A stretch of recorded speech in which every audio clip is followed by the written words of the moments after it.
को कमजोर बनाना चाहते हैं, जिस समाज को शिक्षा और रोजगार और आर्थिक रूप से और राजनीतिक क्षेत्र में वर्तमान में कमजोर बना दिया जाएगा, वो आने वाले समय में वो समाज गुलाम हो जाएगा।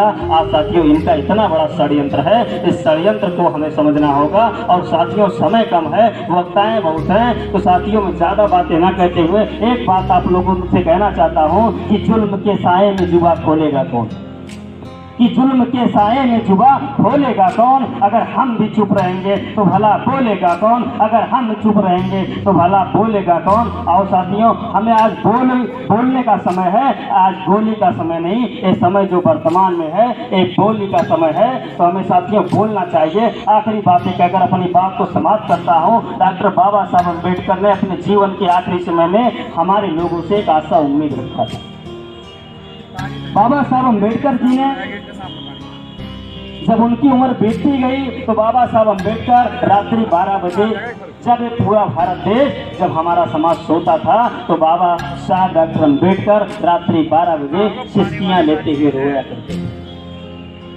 जब हमारा समाज सोता था तो बाबा साहब अम्बेडकर सिसकियां लेते हुए रोया करते थे। तो डॉक्टर बाबा साहब अम्बेडकर के जो निजी सचिव थे, जो मित्र थे, मिस्टर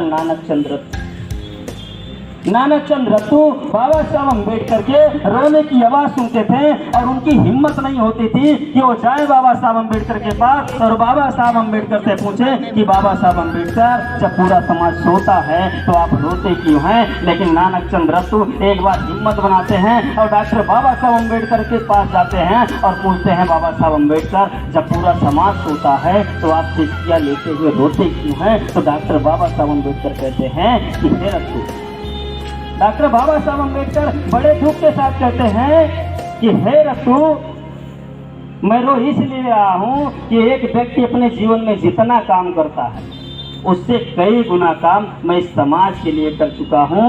मुझे दूर दूर तक कोई शख्स नहीं नजर आ रहा है, कोई नौजवान नहीं नजर आ रहा है जिसके कंधे पर मैं समाज का भार रख के सुकून से मर सकूँ। साथियों, बाबा साहब अम्बेडकर आखिरी दम तक इस समाज के लिए सोते रहे, रोते रहे और सोचते रहे कि समाज का क्या होगा। आज मैं बहुत बहुत धन्यवाद देना चाहता हूँ तमाम ऐसे संगठनों का कि जो बाबा साहब अम्बेडकर उम्मीद करते थे कि हमारे समाज में नौजवान दिखाई दें इस समाज का भागदौड़ संभालने के लिए। आज तमाम ऐसे हमारे बीच में नौजवान साथी खड़े हैं जो बाबा साहब अम्बेडकर को मिशन और कारवा को आगे बढ़ाने के लिए काम कर रहे हैं। इसी के साथ